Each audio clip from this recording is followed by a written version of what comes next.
I find this absolutely fascinating. Donald Trump is doubling down, tripling down, quadrupling. Well, the headline in the Washington Post, Trump triples down on George W. Bush's responsibility for 9/11. He apparently, over the last day or two, in some interview with somebody in the media, said about 9/11, he said, you always have to look at the person at the top. Do I blame George Bush? I only say that he was the president at the time. And, you could say the buck stops there or stops here.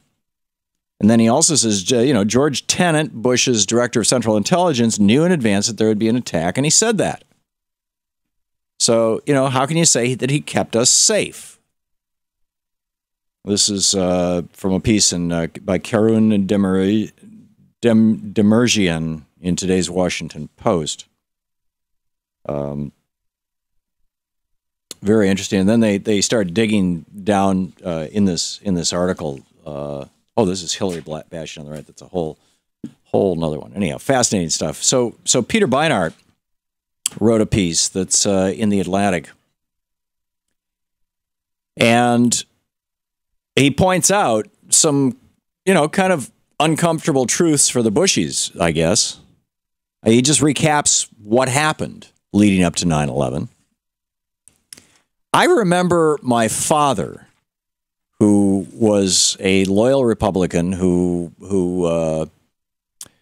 came of age. He was 17 and joined the Army, went through basic training, and while he was in basic training, the war, the bomb got dropped in Japan, and so Dad went over and for 2 years was part of the occupation forces in Tokyo.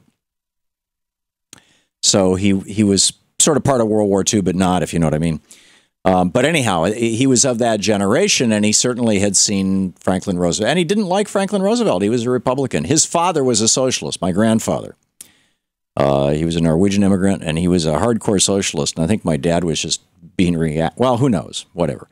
But in any case, I remember my dad muttering about how Franklin Roosevelt knew that Pearl Harbor was coming and let 1,000 people die. And that was a very common Republican indictment. I mean, you're going to have to go find somebody who's 70 years old and ask them. And you're probably not going to find it in a lot of books. But I've heard that sentiment from, and, back when I was a kid, I heard it from my dad's friends and stuff like that. The Republican Party basically blamed Pearl Harbor on Roosevelt and on the Democratic Party. And, without feeling too badly about it. So if Roosevelt was responsible, well, I don't think there's a national American consensus, although I still hear the conspiracy theories. It's pretty amazing. But George W. Bush wasn't, Roosevelt, the debate with Roosevelt was he warned? Did they warn Roosevelt that Pearl Harbor could happen?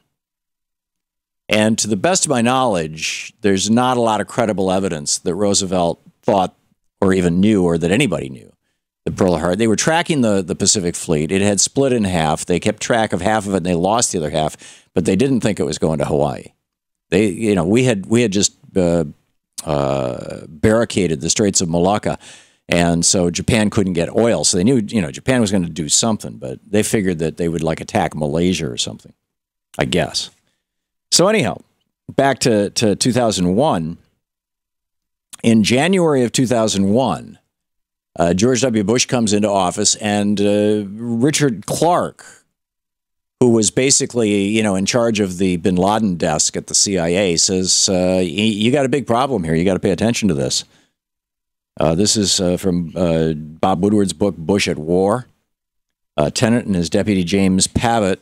I'm actually quoting from Peter Beinart's piece in the Atlantic, but he's citing Bob Woodward.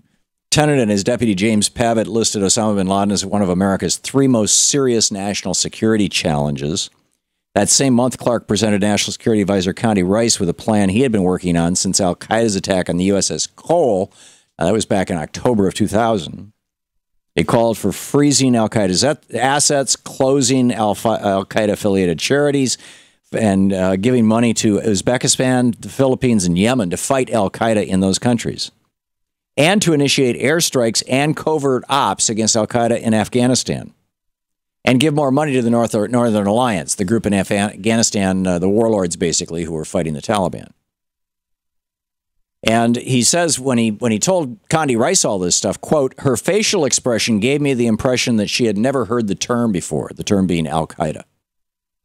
On January 25th, now we're still in January of 2001, right? Bush has been president for 3 weeks. On January 25th, Clark sent Rice a memo declaring that we urgently need a a cabinet-level review of the Al-Qaeda network. Instead, they gave him some assistance. This is Richard Clark. And he says, he takes this to Paul Wolfowitz, and as Clark writes in his book, Against All Enemies, Paul Wolfowitz says, I just don't understand why we are beginning this meeting by talking about this one man, bin Laden. And Clark says, well, this is the guy who runs Al-Qaeda. And Wolfowitz says, well, there are others that do these things as well. I mean, at least as much. Iraqi terrorism, for example. Yeah, Saddam Hussein. Let's go get him. By early summer, Peter Beinart writes, Clark was so despondent that he asked to be reassigned. This administration, he later testified before Congress, this administration didn't either believe me that there was an urgent problem or was unprepared to act as if there was an urgent problem. At the same time, the CIA was freaking out.